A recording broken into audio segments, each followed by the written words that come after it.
distributive negotiation is, let's talk about the different strategies you can use to achieve a beneficial agreement.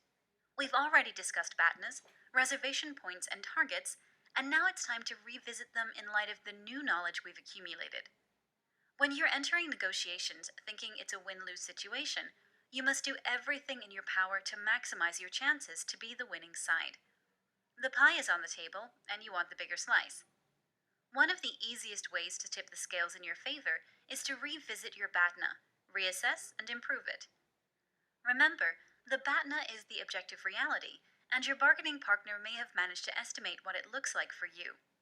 Having a strong alternative to the negotiated agreement will reduce the power they have over setting the anchor or determining the bargaining range.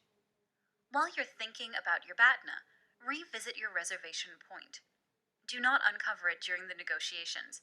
Regardless of how friendly the conversation may be, letting your opponent know what your bottom line is invites them to offer you that price, which effectively takes away any surplus you may have otherwise secured. There are only two circumstances under which you can openly declare your reservation point. One is when the clock is running out and you're nearing the deadline for an outcome.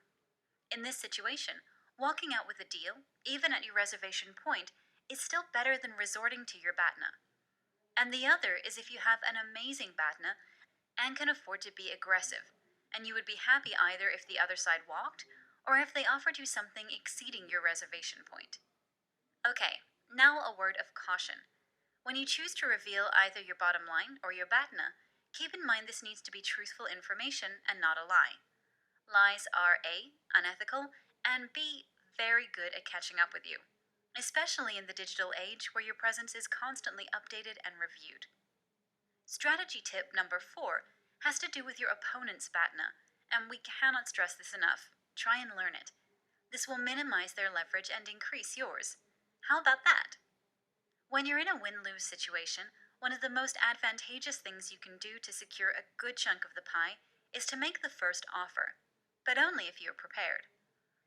Otherwise, you are risking setting the bar either too low or too high.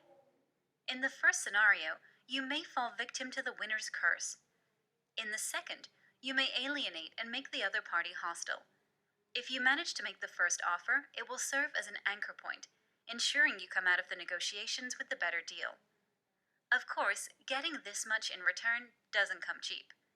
Making the first offer is a difficult task. The offer should be well balanced.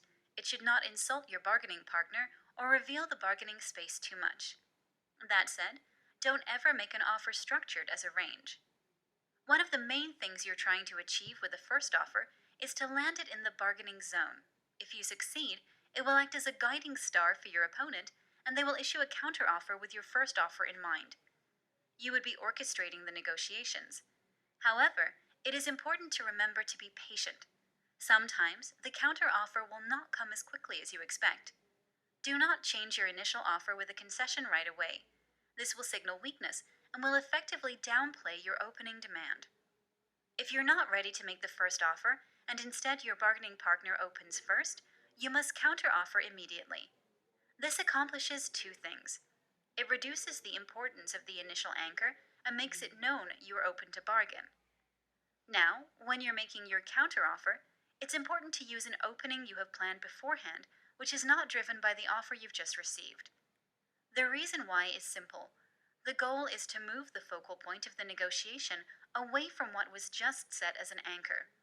Following the anchor defeats the purpose of the counteroffer play. The way to sidestep this danger is to devise your offer in advance, by considering your opponent's BATNA and your initial target. Does that make sense? Excellent. Let's say you have already opened or counteroffered, and you're somewhere in the bargaining range. Because these are distributive negotiations, each party will want to maximize their own share of the pie, which means both of you will end up making concessions.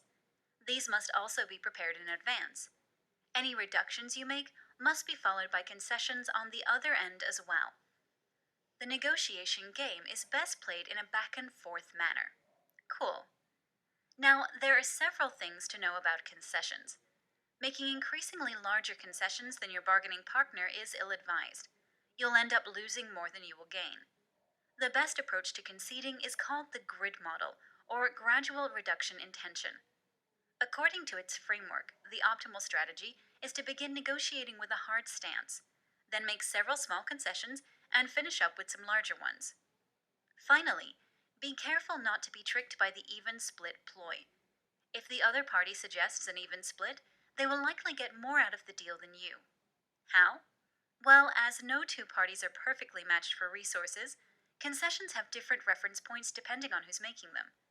If donating $200,000 to a nonprofit is okay for a tech corporation, it may not be as okay for a medium sized company. In addition, if your opponent offers at the end of the negotiations, all right, let's wrap this up and just split the difference, and you accept outright, it will be as if you're agreeing you have been treating them unfairly up until now, or asking too much of them. So now you just want to get what you can and leave the table. When offered the even split, the best line of action would be to agree as a sign of good faith, but also try to change the terms. Ask for something extra, for example. In fact, to be most effective in this situation, try to imagine what you could ask for even before entering the negotiations. Yes, in case we haven't made this clear until now, the key to becoming a successful negotiator is preparation, preparation, preparation. Okay, we will end this lesson here. Next time, we will talk about an alternative way of negotiating, expansive negotiating, where instead of slicing the pie, we will be trying to make the pie larger. Excited? Let's go!